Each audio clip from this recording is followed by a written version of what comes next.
designating Antifa as a domestic terrorist group. So I forget who I read initially last week that said there's no such thing as a designation of domestic terror group. You have your international terrorist designation, and that is because I guess the CIA can do things internationally once you give them jurisdiction to operate internationally. There is, however, different penalties under the law, or when you investigate, if you're investigating or charging for domestic terrorism, there's a specific legal procedure.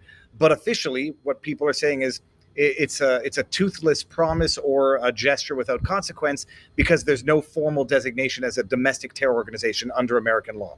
Is that accurate or inaccurate? Well, I see it as a two-step process.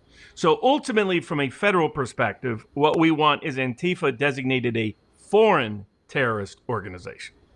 It is correct that the main law the laws that provide remedy when someone's been designated a foreign terrorist organization does require it being designated a foreign terrorist organization, as opposed to a purely domestic terrorist organization.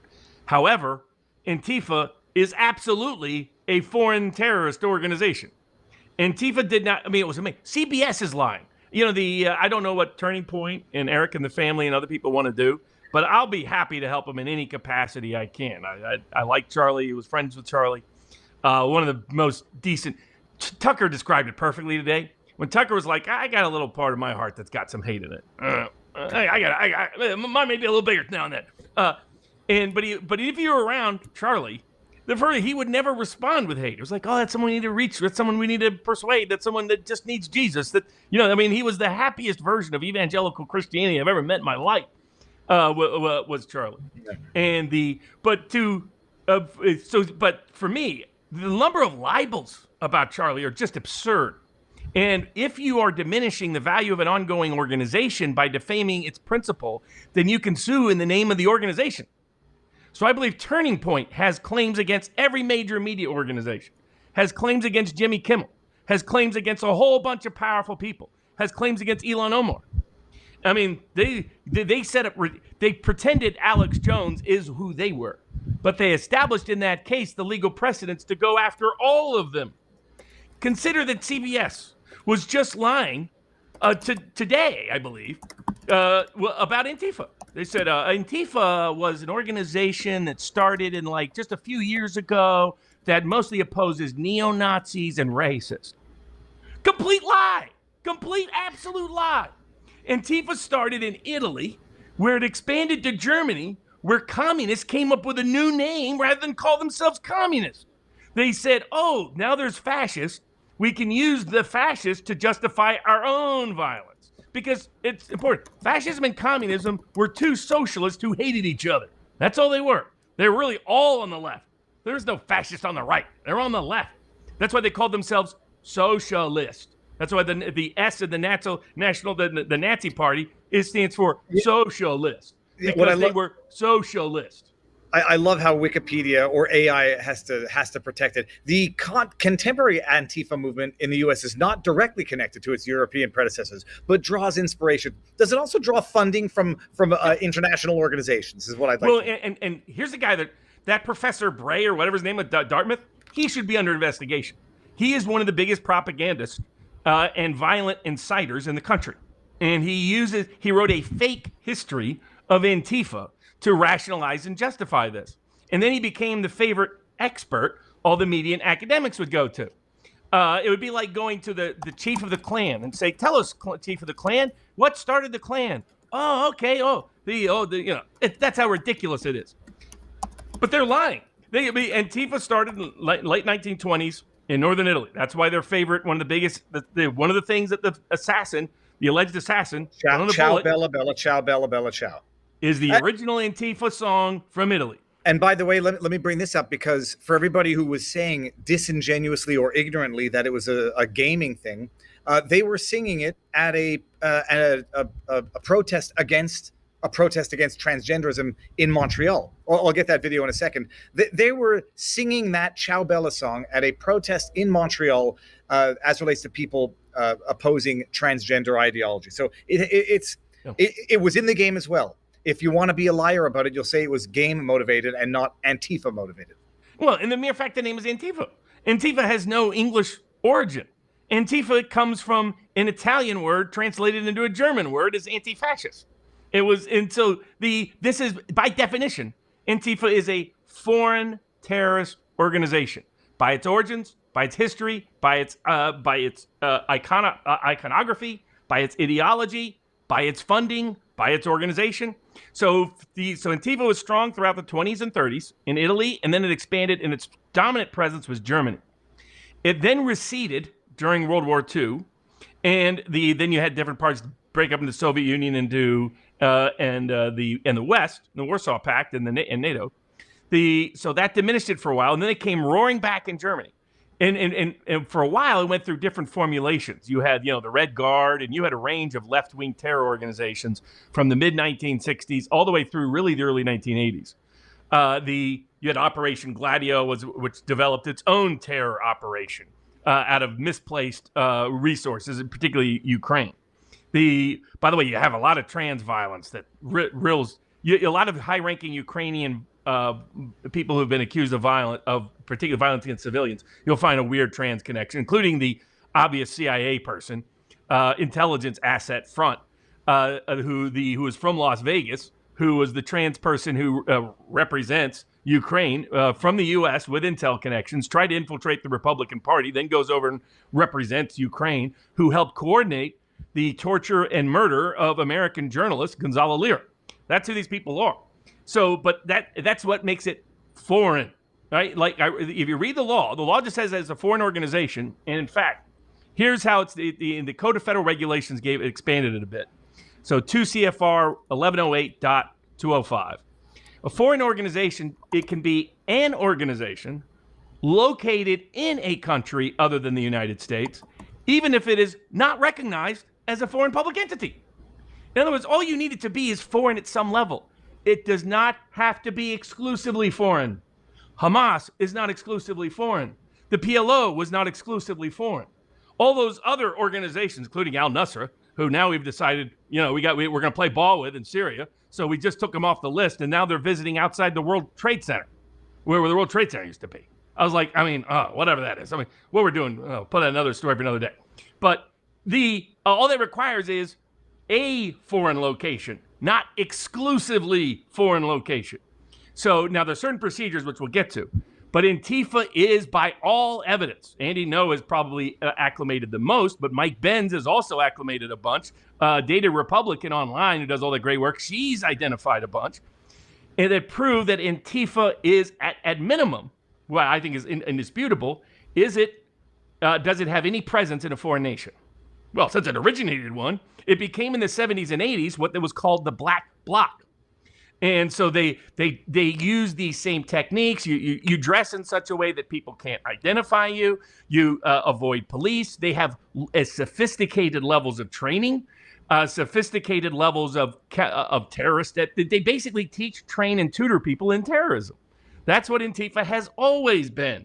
Its excuse, its pretext, the fig leaf of its coverage were self-defense against the fascists. By the way, how do you think the Ku Klux Klan, what do you think their organizing principle of justification was? Self-defense. We have to defend ourselves from these freed slaves. Yeah, right. So all these terror organizations are the same. So we can designate them a foreign terror organization. Now, what is the process for that? What are the consequences that flow from it?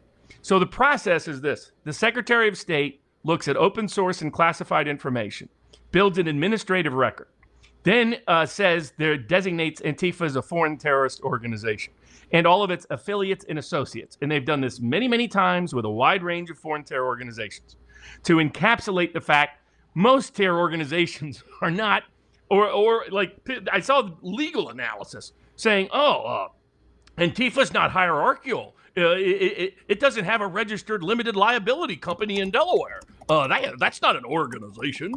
What about most terror organizations don't register their LLC in Delaware? There isn't a Hamas LLC in Delaware. They don't have like a hierarchy. Say, okay, here's chairman, this deputy. Most of them don't, right? For obvious reasons, to be honest with you. So all of that argument's utter nonsense. Is there an organization? The definition of an organization is people that get together for a common purpose and use common sources of funding or organization or other mechanisms to do so. That fits Antifa to a T, by its own description, by its own definition, by more than a century of its own history. So it is an organization. It has a presence in foreign locations. That makes it a foreign organization. Now, is it dedicated to terrorism? Because that's the other statutory criteria that the Secretary of State must make before designating it a foreign terror organization. Well, terrorism, guess what's always included in terrorism under federal law? Assassination. If there's assassination, terrorism, period, end of story. They have called for, justified, rationalized every form of terrorism in there.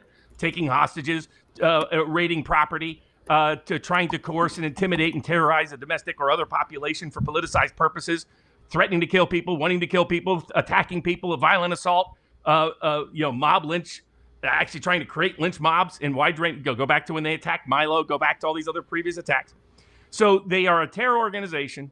They have a foreign presence, and consequently, the Secretary of State can use open source information and classified information quite easily to establish this. And the last component is that they present a threat to U.S. nationals. Well, they just murdered Charlie Kirk, so I think we can check that box.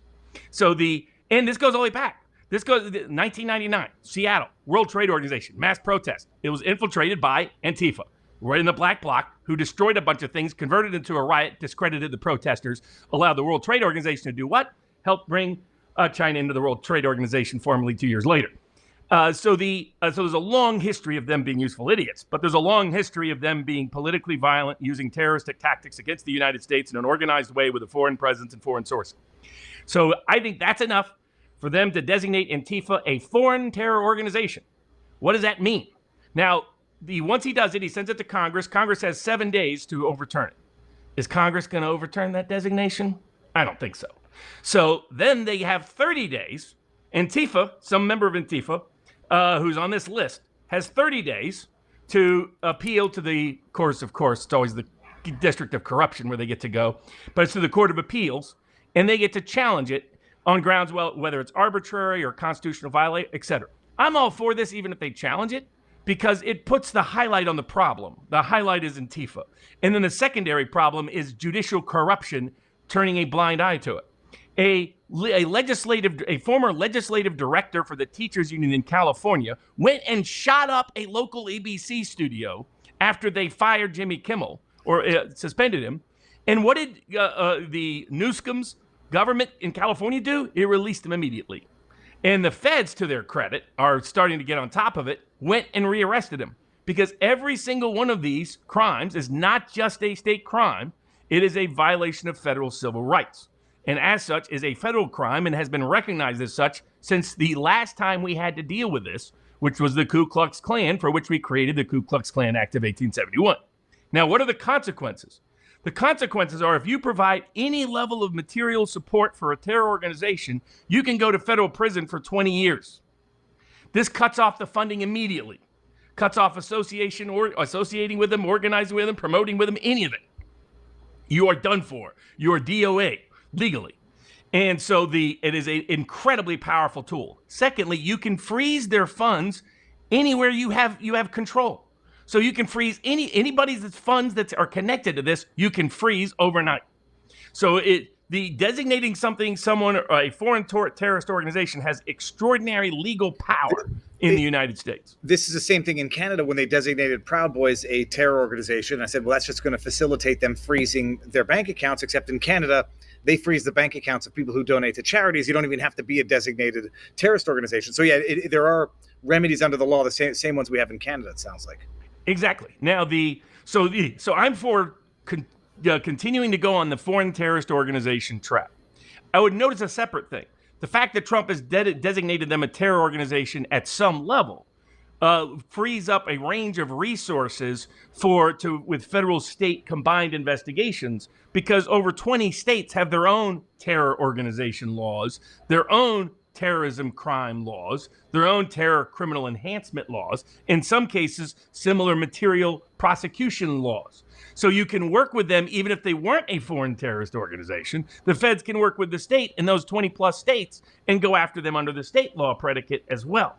And in addition, the state law predicate can in turn enforce a federal civil rights violation that can be brought, which is what I recommend as a parallel track to also unravel to stop the political permission slip, to cut off the organizing and funding of this and the facilitation of this politicized violence, this insurrectionary activity. I recommend also using not just the foreign terrorist organization laws, not just using the shaming and shunning of people in positions of influence from being able to keep those positions of social influence, but last but definitely not least, maybe the strongest remedy, the Ku Klux Klan Act of 1871. And that act was intended to deal with this exact situation. Private people involved in private organizations. By the way, usually the Ku Klux Klan didn't incorporate wherever they went, right? That wasn't a common thing either.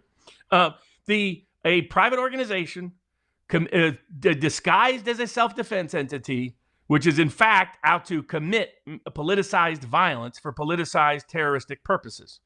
We have dealt with this in this country before, and it was the Ku Klux Klan. In fact, we had to deal with the Klan, and then we had to deal with anarchist violence between 1880 and 1920. We also had to deal with the Klan violence in the 1860s, again in the 1890s, again in the 1920s, again in the 1950s. So the Ku Klux Klan Act was a whole bunch of legislative proposals meant to solve this problem. And it gave people the tools, gave the federal government the tool and ordinary people the tool to bring suit in court for damages, to bring suit in court for injunctions against rogue officials. But it also empowered criminal investigations and criminal indictments on those that were complicit or conspiring with them. So to give you, here's like the core of the Ku Klux Klan Act. Being any person who, under color of any law, statute, ordinance, regulation, custom, or usage of any state, shall subject or cause to be have that person be subjected to the loss of any deprivation of any of their rights, privileges, or immunities secured under the Constitution. They have a right to sue. If somebody's organizing to do that, even if it's private actors doing it with others, then you have a right to bring criminal indictments. And by the way, here is the great utility. Not only that, guess what else you have? It specifically authorizes the President of the United States to use the military and the militia. That if there are states who are refusing to enforce these laws, like California is, systemic civil rights violations as a separate and independent grounds to declare domestic violence and insurrection grounds as for him to use it specifically under the Ku Klux Klan Act, separate from all of the other powers that he has. But in addition, you have all of these federal criminal prosecutions you can bring. So to me, what you have is a systematic effort by the Soros-connected NGOs, by the Antifa-related groups, preying on the trans community in particular, incorporating them into this campaign of terroristic violence, that we can take it apart piece by piece at every single level of operation. And we're some of us have been calling for this for about 8 years, but at least it's starting to get the attention of the right people. And consequently, I think that will be a very productive path should the Justice Department pursue it. Don't be like Pam Bondi and start confusing hate speech with all of this. There's no such thing as hate speech. There is illegal incitement of violence. There's incitement of violence, things like that. Some of that speech is unprotected. Some of it is protected in a constitutional context from the government, but not in a private context from an employer. So it depends on the circumstances, but that was a mistaken view. Instead, focus, this is a foreign terrorist organization, go after it as such. This is also a Klan-like organization, go after it as such. Expand all the remedies, and I hope Turning Point pursues every legal remedy they have available. Go after all of these big libels, these big libelers and defamers in every aspect, because they've been giving a green light, a political permission slip for this violence to occur. And the other utility is use their own roadmap. They laid out the roadmap. They first laid it out in the way they went after Alex Jones. Okay, now it's your turn, MFers. Not only that, and unlike Alex Jones, they're actually guilty of it. Just like they did the confession through projection by taking Hunter Biden's biography and pretending it was Donald Trump's crimes, which is what Russiagate really was. It was just a big, long Hunter Biden confession, including probably the people doing things to him in the bed, that kind of thing. But it's not just limited to that. You can aggregate this together to take this apart wholesale in such a way that you could meaningfully deter this from happening in the future.